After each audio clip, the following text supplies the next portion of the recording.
Hello,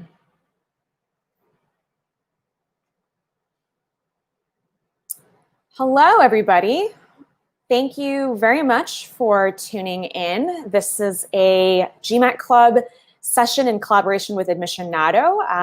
Admissionado is a premier admissions counseling consulting company. We work with many GMAT Club viewers as our clients.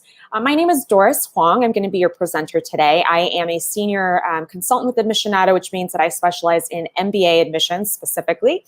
My own background, just for your own edification, is I have a bachelor's degree in political science from Harvard, a master's degree in Latin American studies from Oxford University, and an MBA from Wharton. So I've spent a lot of time in school, and I really enjoy applying everything that I know about academic admissions to helping my clients out with their own professional and academic ambitions.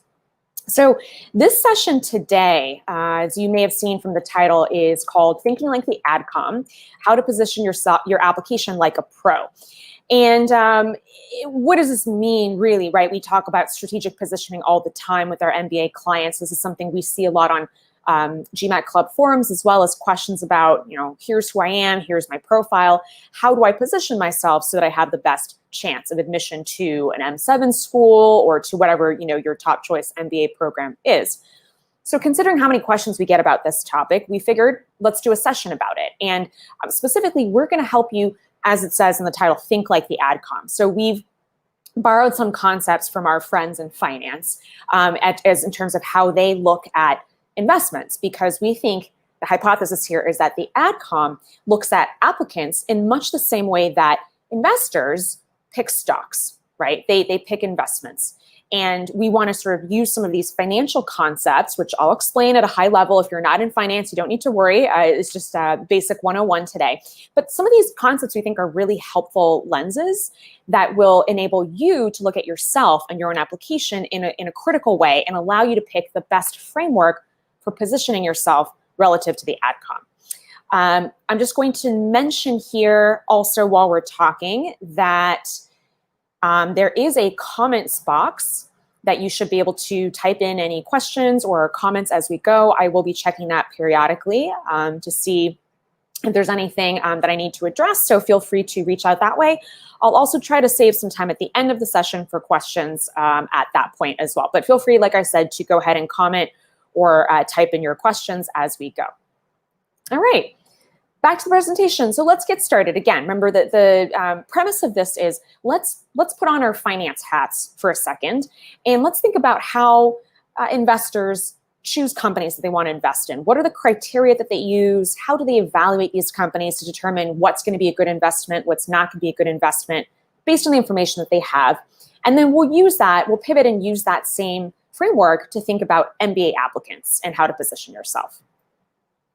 So before we get started, we do need to orient ourselves in the AdCom's shoes. What exactly at the end of the day is the AdCom's #1 job? Their mission is to assemble a class of MBAs who will go on to do a few different things. Number one, in the short term, get great jobs, whatever that means, right? Boost employment numbers.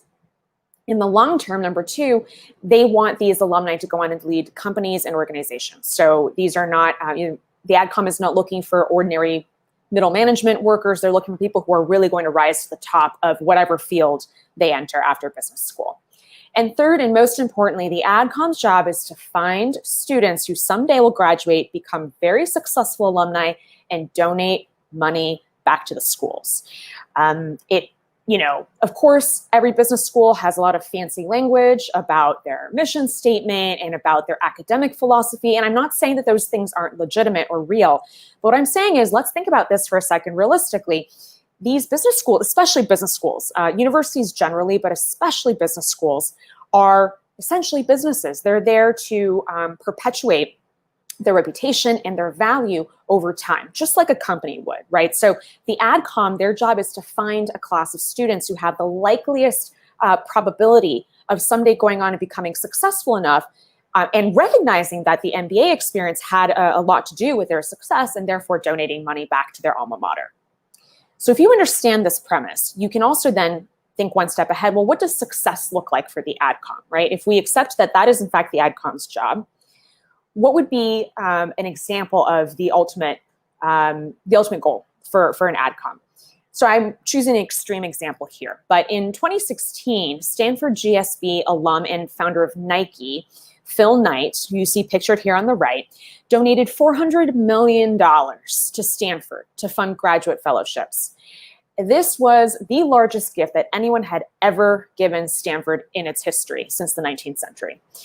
Now, the AdCom knows that not everyone's going to go on to become Phil Knight. Clearly, he was one in a million, right? And there are other examples of captains of industry like him, who have donated very generous sums of money to their alma maters as well. But this is, again, I chose this extreme example to illustrate for you what the AdCom is really gunning for, right? This is the hitting the jackpot for them, right? So again, no one's expecting that every one of us is going to be like Phil Knight, but if you use these same principles of, look, this is somebody who became very successful. He recognized that his time at the Stanford GSB had a lot to do with getting him to where he was later in life, where he reached later in life and in his career. And so he was grateful, and he wanted to express his gratitude by donating money back to his alma mater, in this case, a tremendous sum of money. So this is ultimately what the AdCom is really shooting for on some level or other. So now that we've established what the AdCom is looking to do, let's put on our finance hats, all right? And some of you may be in finance, or some of you may know folks in finance, especially investment bankers, or some of you may have had no experience whatsoever with finance. So don't, like I said, don't panic. This is going to be, I'm going to explain everything to you. But let's, when understanding how the AdCom thinks about students, about applicants, let's use an analogy from how investment bankers think about companies. I'm going to introduce a concept to you called football field analysis. And it's a bit of a misnomer because it actually has nothing at all to do with football or with sports. It's simply called football field analysis because it's a chart that looks vaguely like a football field, right? So you see yardage as you sort of march down the field, and these bars represent different plays. But don't get too hung up on that analysis, on that analogy rather. At the end of the day, football field analysis is a chart, as you see here. And it's a single chart, in fact, that plots estimated valuation ranges for the same company, just one company, based on different valuation methods. So what do I mean by that? If you look at this chart on the left-hand side of the page, you see on the left axis, millions of dollars. So this is different valuations that could be placed on a particular company. So let's just make up a company. Let's say it's a company that makes toothpaste, all right? And investment bankers are perhaps looking to take this company public, and they want to know what the share price is going to be. In order to determine the share price for this initial public offering, they need to know what the company is worth. What is its valuation? Well, there's a number of different ways to go about valuing a company. And so the three different bars that you see in this chart, labeled comps, LBO, and DCF, we will go into all of those terms momentarily. Those are all different valuation methods, okay? So you're looking at the same toothpaste company, but the bankers are using different methodologies to come up with a valuation for that company. And in fact, these valuation methods, of course, they're not super precise. They can't give you an exact dollar price or a price tag for this company. Instead, each method produces a range of values, right? So on the left-hand side, the comps method, which we'll talk about in a moment, in this case, produced a range of estimated value between $95 and $205 million, okay? The LBO method, which is in the center, that produces a different range, okay? It's 60 to about 145 million. And finally, DCF is yet a different range of value. So you get at a glance a sense of what this company might be worth, ballpark, based on different valuation methods. So what we're going to do is we're going to apply this same idea of using different valuation methods or different frameworks, different lenses, applying that to you to see which of these methods is going to make your story and your candidacy really shine more than any other, because everyone's situation is different. And for different applicants, a different lens or a different spotlight, a different emphasis is going to bring out the best in your application. So that's what this is about. Okay, so hopefully this is clear. What I'm going to do next is I'm going to take you through explanations at a high level of each of these three valuation methods. Again, I'm talking about finance, I'm talking about how investors look at companies, but in the back of your mind, you should be thinking, all right, how do each of these concepts apply to the AdCom looking at my application? The first of the three methods is called comparables, or comps for short. This one's pretty straightforward. Essentially what bankers do when they use comps to value a company is they look at past transactions that are part of the public record for similar companies. So in the case of our toothpaste company example, they might look at other companies that might have gone public recently that make similar products. It's personal care products or perhaps, beauty. I think personal care is probably the best example in this case if we're talking about toothpaste. Maybe they're looking for companies of a similar size, so in terms of their revenue, in terms of profitability. They also might be looking at companies that have already been public for a long time and what are their stock prices trading at? What is the market capitalization or the value of that company based on its stock price? And that starts to give you an idea, right, of, okay, well, if this is how much other toothpaste companies or other personal care companies are trading at in the public market, where this data is available every single second of a trading day, that gives us a range of ideas for how much our company, this toothpaste company, should be worth, right? So by the same token, top universities do the same thing. Business school AdComs will look at profiles of applicants in any given admission cycle, and they'll compare them to applications of similarly positioned people from the past they've seen, right? And of course, AdComs are working with data from many, many, many class years. And so they know, okay, well, when we used to see somebody who looked like this is what they went on to do 5, 10, or 15 years later. So that's comparables. Our second valuation method is the leveraged buyout. And this one you might have heard of. Again, if you're not in finance, you still might have heard of the LBO. It's become infamous to some extent in the last 20 years or so because private equity firms use this method a lot. And it can sometimes, some private equity firms are more aggressive than others, and it can be seen as sort of a shark method for creating value. But it is what it is. At the end of the day, leveraged buyout is when a private equity firm looks at a target company. So it's a company they might be thinking about buying, about acquiring, and they're looking for raw potential in this company. So maybe this company right now is actually not performing particularly well. Maybe it's even distressed and it's in financial trouble. But the private equity firm is looking to see if there's certain assets that that company has that with the right polish, right, with the right shaping and shining, could actually go on to be worth a lot of money. And the private equity company is saying, do we have the networks, do we have the capabilities and the resources to really mine that raw potential of this target company and make it really shine, right? So that's why there's a picture of a diamond here. That's what it's really about, is finding that diamond in the rough. Again, by the same token, top universities look at some candidates the same way. There may be candidates who don't look on the surface like an obvious fit for an MBA program, but do they have something in their application that's that raw potential, right? That given the right training, the right attention, the right cultivation could really make that person, make that applicant a really fantastic business leader down the road. That's what they're looking for with a leveraged buyout.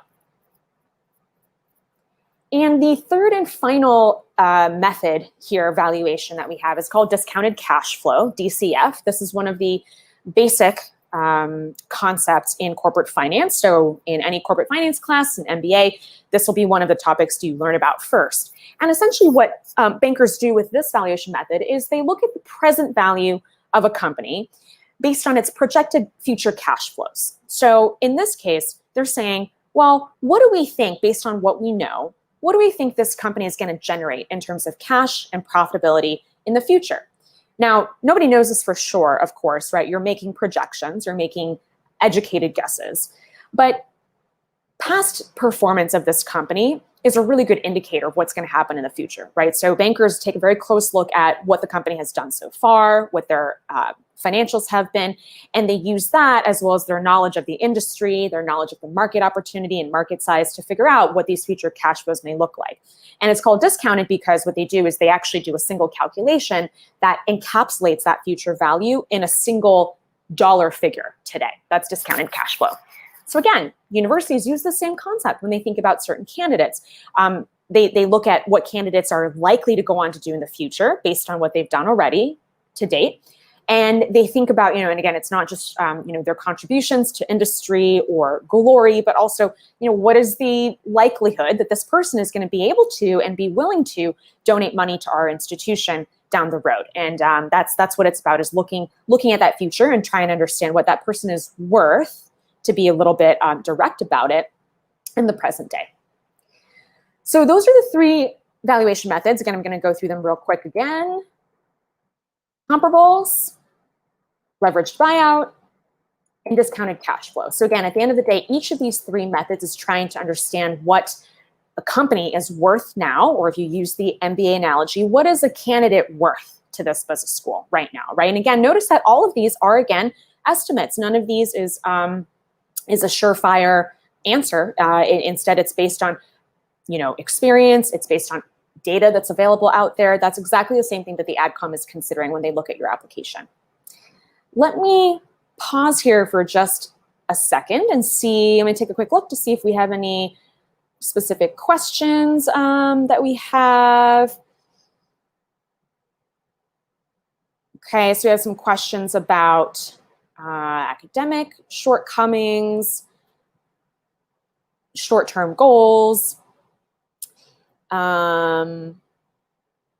whether or not you're already donating to your alumni. Yeah, I will actually bring up an example in a minute. It's a fictitious example of such a person who's already active in her college alumni association as a donor. So we'll talk about that in a minute. I'm getting a couple questions here about, how do you position, again, academic shortcomings? Perhaps it's a low GPA. Perhaps that's test scores like GRE or GMAT scores that are not quite the level that you had hoped for. Let me get to that in a minute. And then also about, again, how you position your short-term and long-term goals. So those are all excellent questions. I'm going to put a pin in that just momentarily because we will, like I said, I'll get to some examples of MBA students and how these different frameworks can apply. So I will address those questions when we go through those examples, right? Great. So let's keep going for now. Using these valuation methods from finance, right? Let's go ahead and see how they might apply to three applicants. Again, these are fictitious, but they're drawn from clients that we've had in the past at Aficionado, sort of a compilation of different elements. And I've designed these profiles to really help you understand the differences between these different valuation methods and to help you figure out which of these methods might be the best one for you to apply to your application and your candidacy. Keep in mind, again, these are meant to be illustrative examples. No one is going to look exactly like this, right? So bear that in mind, have some flexibility when you're following along here. But again, it's meant to just illustrate the point for you. Okay, so our first example, we're going to call this candidate Jonathan. And in terms of Jonathan's background, he studied industrial design in undergrad, and turns out he just has a sort of genius for inventing products. At this point, he actually already holds several invention patents by the time he's applying to business school. He started a small company based on one of these patents and actually sold it at age 26 to a larger firm.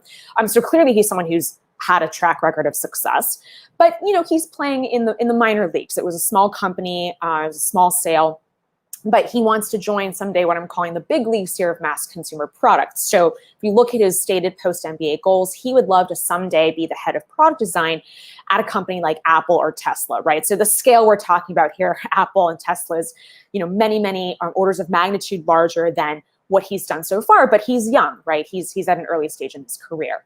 So with somebody like this, the best way to position himself would probably be to look at himself through the lens of discounted cash flow, right? And again, you're never going to use that term discounted cash flow in your actual application. You're never going to say to the AdCom that, if you look at my application through discounted cash flow terms, I am an attractive candidate.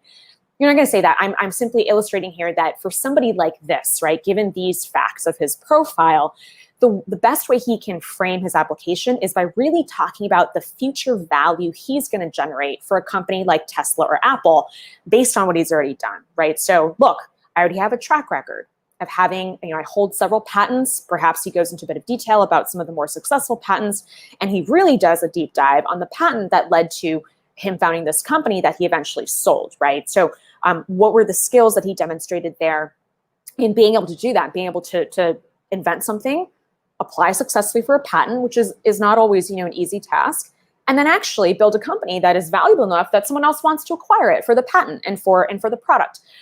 Showing that, again, that's in his track record, right? He's already done all of these things. And in the future, therefore, this track record leads us to believe that there's a very good shot that more than many other candidates, he is actually very likely to become a product designer and someday, executive of product design at a company like Apple. That's really what I mean here about this, someone like this focusing on that future value he's going to deliver. And in this case, his post-MBA goals make a lot of sense given his interest, given his career history. So everything lines up, right? All the dots are connected.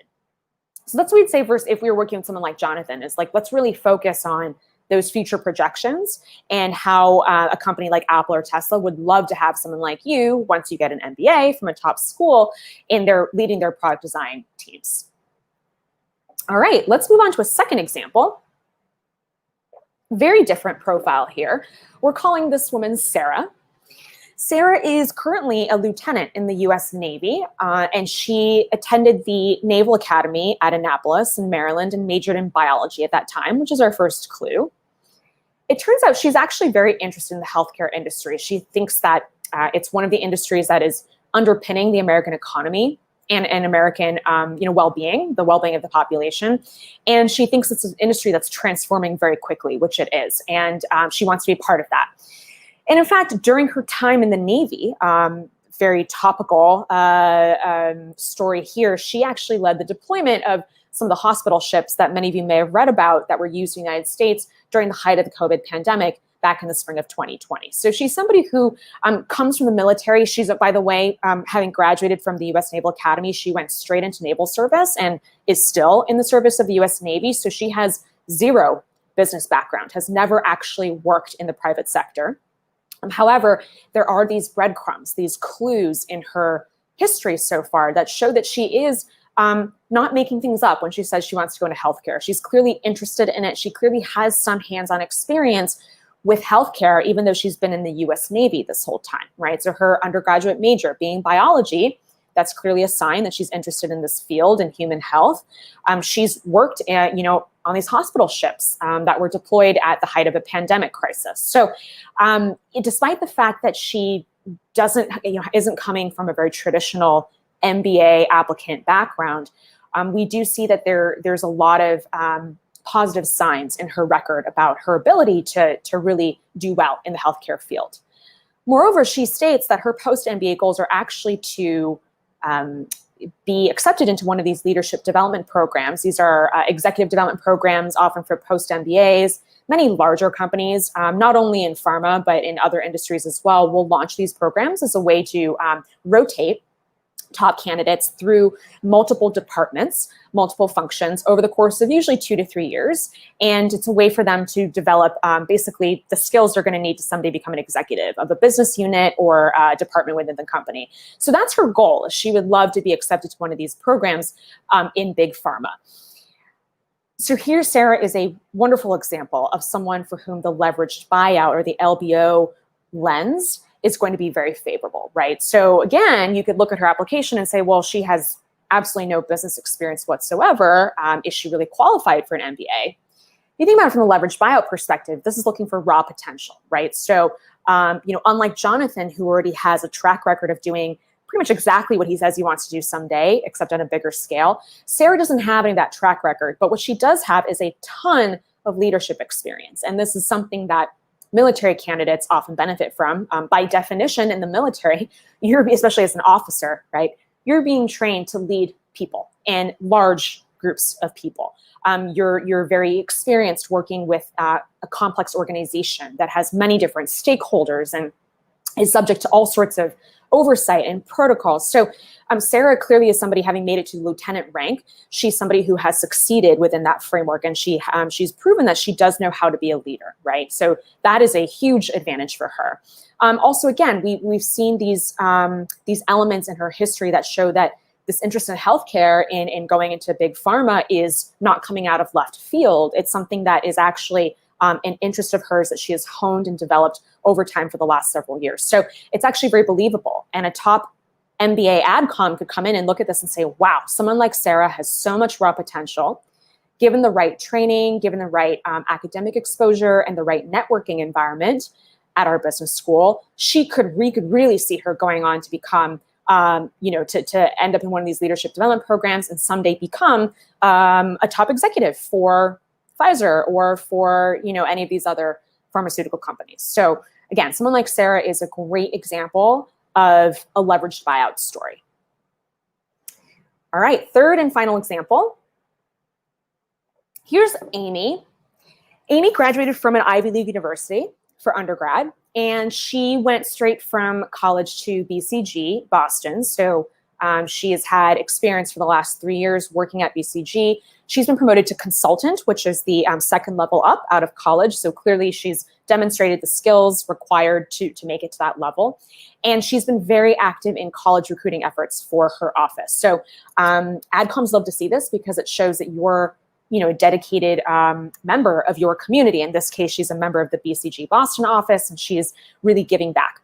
And she's also been, I mentioned this in regards to a comment that was made earlier by the audience, she's very active in the Young Alumni Association for her alma mater. So again, AdComs love to see that because it's a great sign that if you're active in your undergraduate alumni association, whether it's through donations, maybe it's through fundraising, maybe it's through coordinating events in her local chapter, it shows that you're really, again, a committed member of your community. You're somebody who's going to give back to your school. You're someone who's grateful and wants to continue to contribute throughout your life, not just while you're actually on campus. So those are all excellent signs. In terms of what Amy wants to do after business school, she's actually looking to be sponsored by BCG. So some of these firms, especially the MBB consulting firms, will come up with an arrangement for their top talent where they actually pay for all or most of business school. And in return, once you get your MBA, you are obligated to go back to your firm, usually for 2 to 3 years, and sort of pay off that sponsorship. So that's what she's planning to do. And her goal is to someday become a partner at BCG. So she's not somebody who only is in management consulting for the short run to then springboard to something else. She really wants to dedicate her career to this firm, which she loves. So Amy is a classic example of somebody who shines best under the light of comps analysis, right? There's many people who look like Amy who've come through business school, top business schools before her, have graduated and have gone on, whether it is to become a partner at an MBB firm or to go on into industry, into corporate America, or a global corporation and do well. There's a reason why consultants do really well in business school, in admissions, and then also, in business school itself, they perform very well. It's because it's a really good fit, right? Business schools they reinforce a lot of the concepts that consulting firms teach and train and also look for in their new hires. So there's a close marriage between consulting firms and top MBA programs in terms of the similarities in the work and the ideas that they're taught. So naturally, there's a lot of data points that AdComs can draw from when it comes to looking at somebody like Amy. So in this case, the fact that she comes from Ivy League, that's generally really well correlated with success in business school and later in their careers. She's been promoted already at BCG at a young age. She's active in office recruiting efforts and also in her Young Alumni Association. It's sort of a home run in that sense, right? Everything lines up, and AdComs have a lot of experience with people who look like Amy. So in this case, the more that she can demonstrate her similarity to people who've come before her and who've gone on to become, let's say, partners at BCG and very active members of the MBA Alumni Association, the more she can do that, the likelier she will be to raise her own profile within the applicant pool. So I hope those all made sense. Let me mention here a couple of things with regards to the comments that were made, questions that were raised earlier. Somebody who might have some academic shortcomings, I don't think that that's really a element here when it comes to looking at the framework for positioning yourself, right? That's really a tactical question of, okay, if I have something in my academic record that I need to address because it looks dubious or questionable or could raise concerns, then that's a tactical question of, okay, what can I do based on my own background, the facts about myself to show that I am capable of the academic course load in business school? That's really the concern that the AdComs will have. Can you handle MBA level coursework? And that question can't be answered in a general way. We would really need to look at your specific situation. What else is it about your history or background that could help address that and alleviate the AdComs concerns? So perhaps there's a reason why your undergraduate GPA was low. Perhaps there was an illness that you were dealing with, or perhaps there were financial struggles that your family went through and you had to withdraw from college for a semester or two. Maybe that's the tactical way that you solve that problem. Or perhaps there's other ways, you recognize that you had a weakness in quantitative analysis in undergrad, and you went on later in life to fix it. You did professional certifications, if that's something that's available to you, that shows that you worked on your quantitative skills.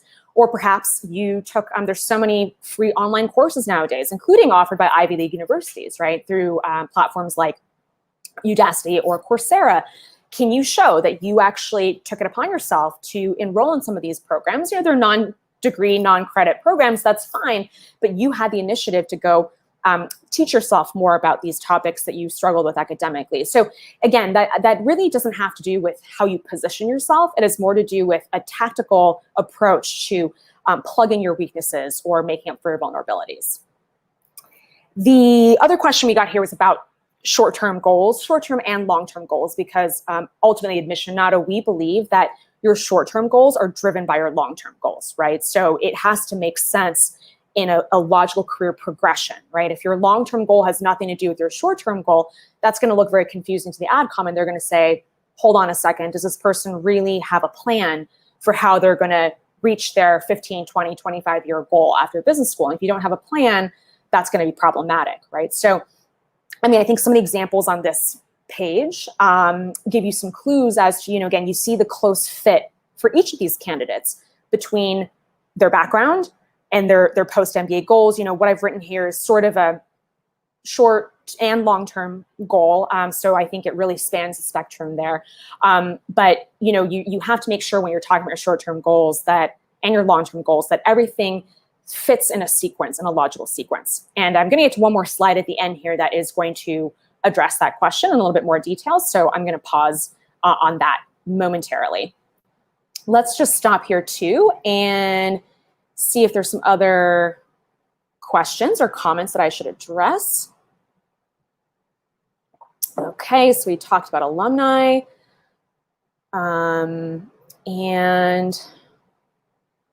Okay, I'm getting some questions about specific profile evaluations. Given that this session is a general one, I'm not going to go into the details of anyone's particular situation, but afterwards, at the end of this presentation, I'll put up our website and you can contact us anytime for a free profile evaluation. Also, many of you probably know, GMAT Club has some really great forums where you can post details of your profile and your background and get feedback from not just Missionato, but any number of admissions consultants. So that's a really great resource to you that's available on GMAT Club. And yeah, I think many of the questions I'm getting are sort of, again, more specific questions to individual people. So I'm going to point you guys again to the GMAT Club forums or to our website, which again, I'll post at the end of this presentation. In that case, I'm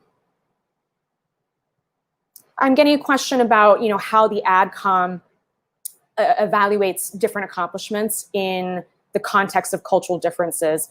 This is, the AdCom, they do this for a living, right? They see thousands of applications every year from all over the world, right? Every single socioeconomic context you can think of, every type of industry, every type of personal situation. They've probably seen it because they've been doing this for a long time. And again, the sheer volume of applications that they get means that they get a lot of data points every year. So they are trained, and their job is to find the best MBA class from around the world, right? So they, again, they themselves have a lot of experience, or if, the person who reviews your file doesn't know that much about the country you're applying from, let's say it's Bangladesh, perhaps that person is not that familiar with it, but he or she will have colleagues who are familiar with that country or that industry or that context. And so they all work in committee. And the point of that is to make sure that that knowledge is shared across admissions officers. So rest assured that someone will have experience with your context.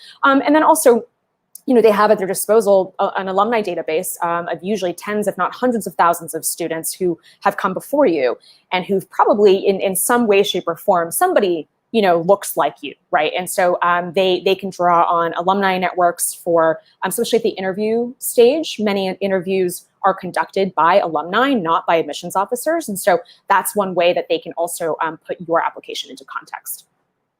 Okay, so I'm going to round out this presentation with a, so let me actually back up a second. So again, just to refresh where we are right now, what we've talked about up until now is different frameworks for positioning your application, right? And based on the details of your profile, your career history, your personal history, your academic history, there's probably a framework that puts you in the best light, right? And that's what this has been about so far. Once you've figured out what that framework is, we have to dig in a little bit deeper and figure out, okay, what are the elements within that framework, right? And this is true of any of the frameworks across the board, right? What are the specific elements, qualities, attributes that you should be highlighting in your application within that framework to put you in the best possible light, right? So we kind of are progressing down the application path. There's a sequence. You have to first figure out what is the, again, think of yourself as like a lighting director for a movie or a TV set, right? You're trying to find the perfect lighting to light a scene, right? To make that scene really shine. That's what that first part of the presentation is about, finding the right framework, the right angle to look at your application so that it is the strongest possible case that it can be. Once you figure that lighting, now you have to figure out the action of the scene, right? So what's the actual dialogue that happens? How do the characters interact with each other, right? How do the actors move on the stage? That's what this part of the presentation is really about, is, okay, I have my lighting set, I have my framework. Now, what are those elements that I need to really dig out of my application and bring to the forefront in my essays, in my resume, also in my letters of recommendation, that are really gonna make that case and really make that scene shine? So we at Admissionato have a concept that we call the six-pointed star, the six-pointed MBA star. And these are 6 different elements that we have found in the over a dozen years that we've been doing this. And after talking to all of our consultants who have MBAs from all of the top universities, these are the elements that really float to the top as being the ones that you want to focus on. I'm going to go ahead and put all of them up on the screen, and we'll go through them one at a time. So the first one, and I would say these 6 are all equally important, so these are not in any order of priority. But leadership is one that I think is obvious to everybody on this session, right? You're going to business school because not because you want to be, again, a great engineer or a great accountant. You're going because you want to be a leader, right? A leader in your field and in whatever organization you end up in. So demonstrating leadership is of the utmost importance. Mold breaking, what we mean here is that there's thousands of people applying to each of these top programs. And many of them are qualified, right? Every single year, Harvard, Stanford, and Wharton, not to mention all the other top programs, could fill an entire class full of people who are qualified, right? That's not a problem that they have. That's why they can be so choosy, because so many of the applicants are qualified for their programs.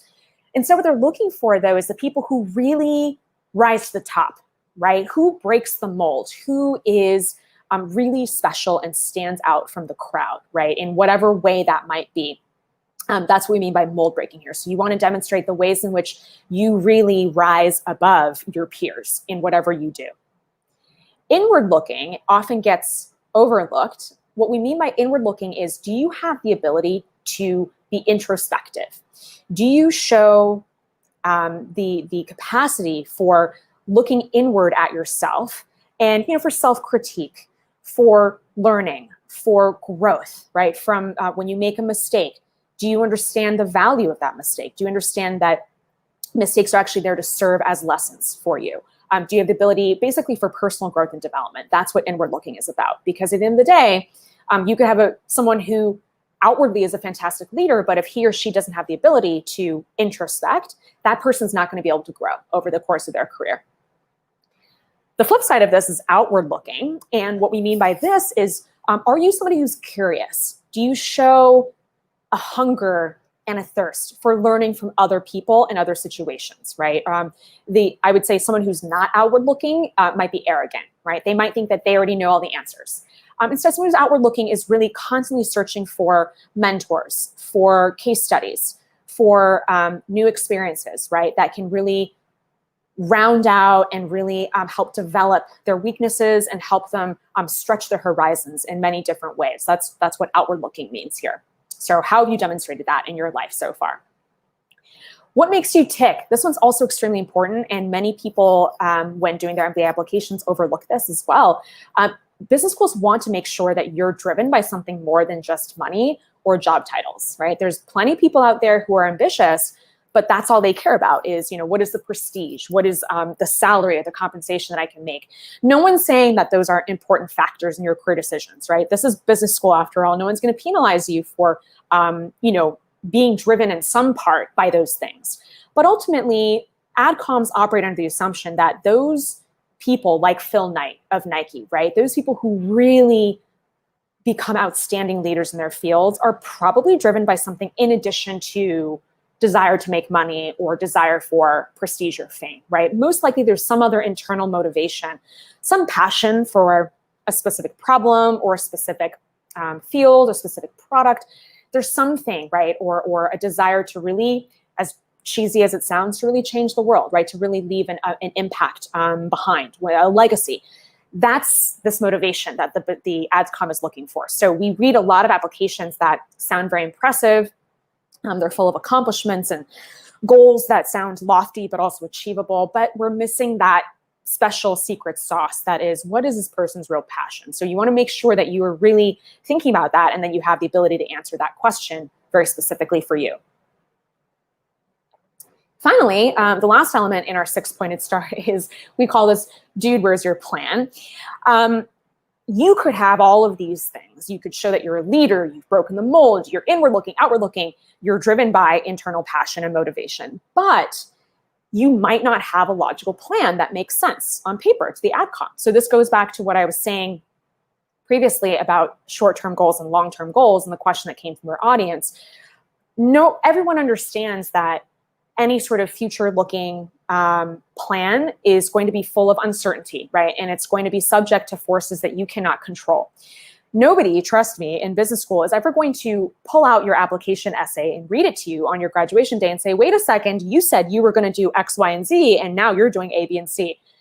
No one is going to be checking up on you about that. But they want to see that you are somebody who knows how to plan and knows how to prepare and is logical about it. So if you've gone through life so far, you studied, let's say you studied computer science and you went on to become a programmer at IBM, and now you're going to business school and you say, I want to become an astronaut after business school. Well, that's not a plan, right? That doesn't make any sense whatsoever for you. And there's no conceivable path, really, realistically, for you, given your background, to become an astronaut at this point in your life, right? So that's an extreme example, but I'm trying to illustrate this concept that you need to be able to demonstrate, and this is why the importance of your short-term and long-term goals comes into the forefront, right? Does it make sense? Have you really thought through? Have you done your homework and your research about whether you are properly prepared to go after the career ambitions that you have, right? If it doesn't make any sense, it doesn't matter how impressive you look on paper, you're not going to be a good bet for the AdCom, right? They're going to say, well, this person's going to fall on their face. Even if we admit them to business school, if they can't achieve what they say they want to achieve, then go back to the very first slide. Has the AdCom done its job of finding somebody who got a great job, became a leader, and is going to donate money? If your plan didn't make sense, chances are you're not going to be able to do any of those things. So it's important to have a plan that is specific enough to your path that, again, demonstrates that you've done your homework. That's the important thing, right? You've talked to people in the field. You've done your research as to what the qualifications are, what kind of experience is needed to get into the positions that you want to get into someday. Have you done that homework? Can you explain that to somebody who's not in your field, right? Does it make sense? And then have you shown in your track record that you have the ability to follow through on a plan? That's also extremely important. You might have the most eloquent sounding plan in the world, but if you don't have follow through, again, you're not going to be a good bet for the AdCom. So that's why this, dude, where's your plan? That's why that's one of these 6 elements here. Okay, that wraps it up. So again, just to recap, what we've covered in this presentation is we've started out by looking at what an AdCom's job really is, right? What's their mission? What are they here to do for the university? We figured out their job is really to find an MBA class that's going to go on and become successful in the future. And part of that success includes making donations and making contributions. It doesn't always have to be financial. It could be contributions of time, network contributions to their schools. That's what they care about. And we decided to shift gears and look at a different world, finance, in order to Give us an analogy for how do investment bankers and investors pick stocks that they think they're going to be winners? How do they pick companies that they think are going to really do well in the long term and be profitable and provide them a return, right? That's the same thing the AdCom's trying to do with MBA applicants. So we borrowed some concepts from finance, different valuation methods for companies. We have the comps, we have LBO, and we have DCF. And we said, these are concepts that can apply to business school applicants too. And we went through 3 mock examples of people to show you how these different valuation methods might make different people shine in the best possible light. And finally, we ended with this slide here about the 6-pointed star. These are the elements that, regardless of what framework you end up using to position your application, you have to make sure these elements are covered in your application. Let's go to questions. We have some time here at the end. Any questions that came up, especially at the last part of the presentation, that you guys want to ask? Let's see, we talked about short-term and long-term goals. Okay.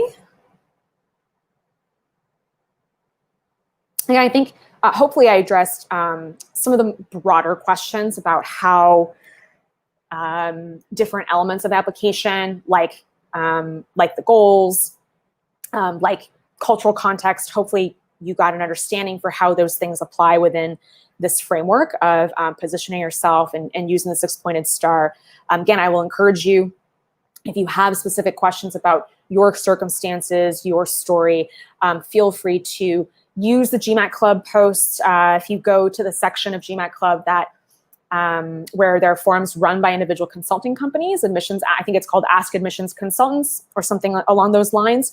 We have an Ask Admissionato forum that we monitor actively. So you're welcome to post your profile there for an evaluation, or actually let me put up my last slide here so you guys can all see our website. This is www.admissionato.com, or you can email us at info@admissionato.com, and you can set up a consultation with us and go through your specific profile. Thank you, Abhijit, for posting that. It's also in the chat box. That's the GMAT Club forum for Ask Admissionato. All right, any other questions for us? Let's give another minute or two, see if anyone wants to type in any other questions.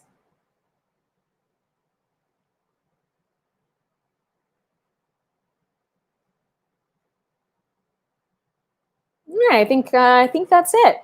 Well, thank you again, everybody, for tuning in. I hope this was helpful to you. I wish you all the very best of luck in your applications. If you're applying this upcoming cycle, or if you're thinking about applying in the future, now is a great time to wrap your head around these concepts. And while you still have time, if you're not going to apply for another year or two, now is a great time to apply these concepts to your work life and think about how you can demonstrate, the elements of the 6-pointed star, which of these frameworks might be the best for you and your personal situation.